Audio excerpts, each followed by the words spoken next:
Pernah nggak teman-teman ngerapiin kamar, tapi setelah beberapa hari kamar teman-teman itu jadi berantakan lagi, jadi kotor gitu. Dan teman-teman jadi ngerajin ngerapiin kamar, gara-gara kamar teman-teman itu sering kotor. Sampai akhirnya teman-teman itu merasa males buat ngerapiin kamar lagi. Teman-teman sebenarnya nggak perlu sering-sering ngerapiin kamar kalau teman-teman punya kebiasaan untuk tidak mengotori kamar, atau teman-teman itu selalu merapikan kamar kembali setelah dipakai. Poinnya adalah hidup teman-teman sekarang adalah hasil dari kebiasaan teman-teman. Sebagian orang mereka akan berfokus pada hal yang ingin mereka capai, seperti mereka ingin langsung menjadi kaya, mereka ingin saldo rekeningnya banyak, mereka pengen nurunin berat badan, atau mereka pengen punya badan yang ideal gitu. Tapi sebenarnya yang harus diubah adalah kebiasaan yang akan menghasilkan pada hasil yang kita inginkan. Karena kalau kita punya kebiasaan bagus, pasti tujuan yang ingin kita capai itu akan tercapai sendirinya. Karena apa? Karena keberhasilan atau kesuksesan bukan suatu hal yang instan. Dia butuh yang namanya usaha. Nah, jadi pada video kali ini saya akan sedikit sharing gimana cara kita untuk membangun kebiasaan baik dan membuang kebiasaan buruk. Referensi yang saya pakai adalah buku Atomic Habits kayak James Clear. Jadi buku ini punya 4 prinsip yang bisa ngebantu teman-teman buat ngembangin diri, bisa ngebantu teman-teman buat menjadi semakin baik lagi, sehingga pada akhirnya teman-teman akan semakin tepat untuk mencapai tujuan yang ingin teman-teman capai. Sebelum kita mulai sharingnya, jangan lupa buat subscribe channel ini dan nyalakan lonceng notifikasinya agar teman-teman tidak ketinggalan video dari saya. Oke, langsung saja mari kita mulai videonya. Yo, assalamualaikum warahmatullahi wabarakatuh, teman-teman semua. Gimana kabarnya? Semoga kabar teman-teman baik-baik aja ya. Inti dari buku ini simpel sebenarnya, yaitu kita harus menjadi semakin baik setiap harinya. Paling enggak 1%. Serius, cuma 1%. Jadi dikit banget gitu. Tapi ya sedikit ini nggak bisa kita anggap remeh teman-teman. Karena apa? Karena walaupun kita itu setiap harinya cuman berkembang 1%, tapi dalam 365 hari atau dalam setahun, teman-teman akan berkembang sebanyak 37 kali lipat.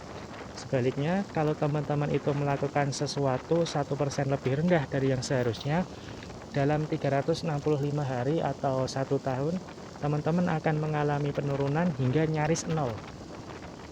Jadi di awal memang nggak begitu kelihatan, tapi setelah sampai beberapa waktu tertentu akan kelihatan besar hasilnya gitu. Jadi teman-teman kalau menginginkan sesuatu sebenarnya nggak perlu muluk-muluk gitu ya. Nggak perlu muluk-muluk sehari 2 hari bisa langsung ahli dalam suatu hal atau bisa mahir dalam suatu hal. Tapi sebenarnya yang perlu teman-teman lakukan adalah konsisten melakukan hal-hal yang kecil. Contohnya, kalau teman-teman nge-gym kan nggak langsung kelihatan gede tuh badan. Atau kalau teman-teman itu makan atau minum minuman yang bersoda kan nggak langsung diabetes tuh. Jadi belum kelihatan di awal itu. Dia baru akan kelihatan setelah menumpuk.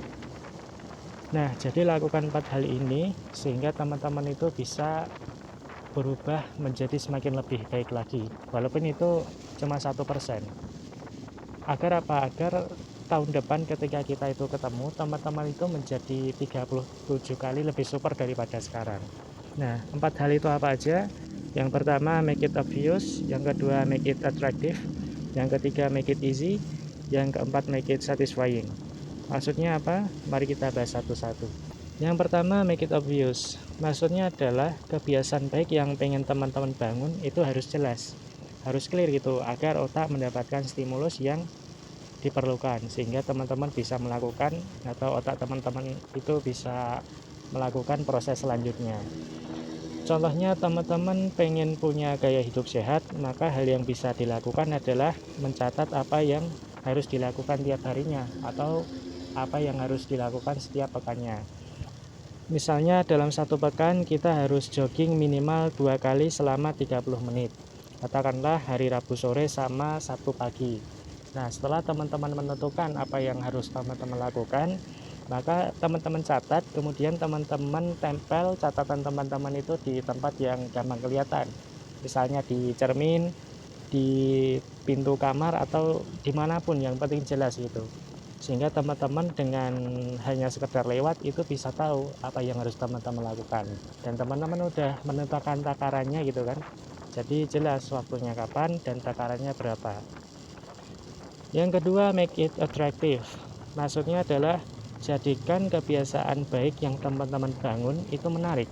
Jadi kalau teman-teman itu pengen bangun kebiasaan baik tapi nggak ada menariknya sama sekali, maka bisa dipastikan cepat atau lambat teman-teman akan mudah bosan. Karena bosan sehingga teman-teman nggak punya motivasi buat ngelakuin lagi. Misalnya kalau contohnya tadi jogging, kalau sendiri itu ngebosenin, teman-teman bisa ngajak sahabat atau ngajak siapalah orang lain sehingga lebih asik gitu. Atau kalau teman-teman itu suka dengerin sesuatu, misalnya podcast, ya oke-oke aja, silakan dipakai gitu ya metodenya.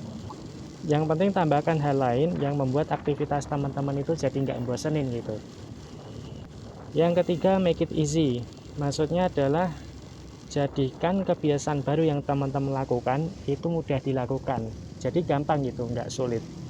Kalau teman-teman itu sulit melakukan sesuatu, pasti nanti teman-teman itu bakal gampang capek dan akhirnya malas gerak gitu lah, atau mager. Jadi lakukan dengan cara yang menurut teman-teman itu mudah. Misalnya jogging tadi ya, kalau biasanya teman-teman itu larinya 2 kali sepekan, ya udah lakukan yang teman-teman bisa gitu ya. Kalau teman-teman itu bisanya lari pelan-pelan, ya udah pelan-pelan aja gitu kan larinya. Karena kalau dipaksakan misalnya harus 4 kali per pekan, terus larinya harus kenceng, ya teman-teman bakal capek. Karena mungkin teman-teman belum terbiasa gitu, sehingga kesulitan kalau teman-teman terlalu memaksakan. Makanya lakukan yang menurut teman-teman itu mudah gitu ya. Atau ketika teman-teman itu mengalami kesulitan gitu, tetap mengalami kesulitan, yang perlu teman-teman lakukan itu cari dulu kira-kira yang membuat teman-teman sulit untuk melakukan aktivitas itu apa. Misalnya kalau jogging itu biasanya yang bikin mager itu karena jarak dari rumah ke lapangan itu jauh. Nah, karena masalahnya ini, cara penyelesaiannya adalah sebenarnya jogging itu kan bisa dilakukan dimanapun gitu ya, di jalan dekat rumah pun bisa, atau kalau teman-teman ada uang bisa beli treadmill sehingga nggak perlu keluar rumah buat jogging.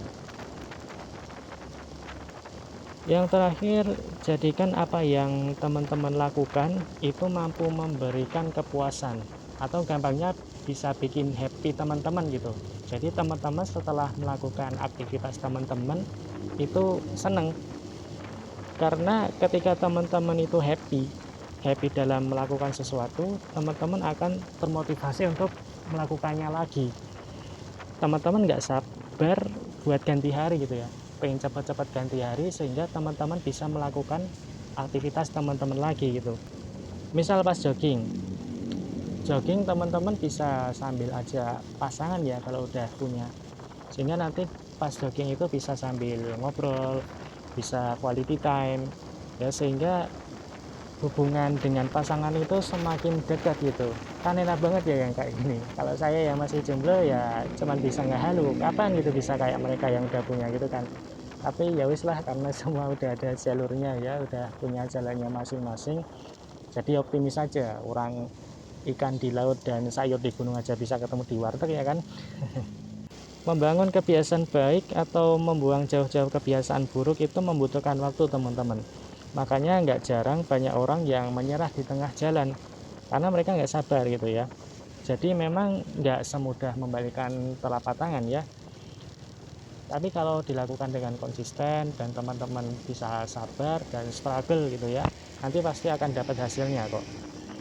Kalau teman-teman ngerasa kesulitan buat improve diri, teman-teman merasa kesulitan buat menjadi semakin baik, atau teman-teman itu merasa teman-teman itu nggak semakin dekat dengan tujuan teman-teman.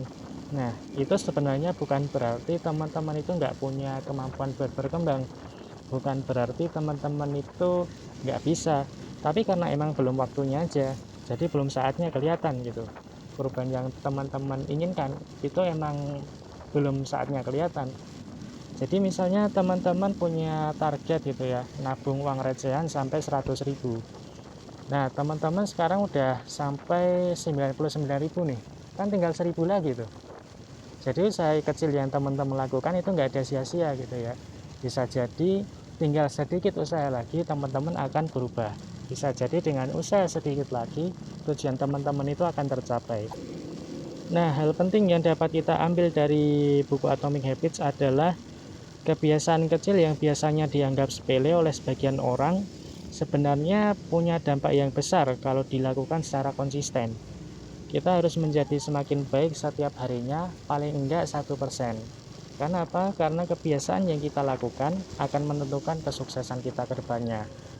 Oke, itu dulu yang dapat saya sharingkan. Saya sarankan juga untuk membaca buku aslinya agar poin-poin yang tidak ada dalam video ini bisa teman-teman dapatkan gitu. Semangat teman-teman, kalian pasti bisa mengubah kebiasaan kalian. Jangan biarkan apa yang sudah teman-teman usahakan menjadi sia-sia karena teman-teman menyerah sebelum menyelesaikannya. So, keep it going. Jangan lupa komen, like, share video ini. Sampai berjumpa di next video dan thank you.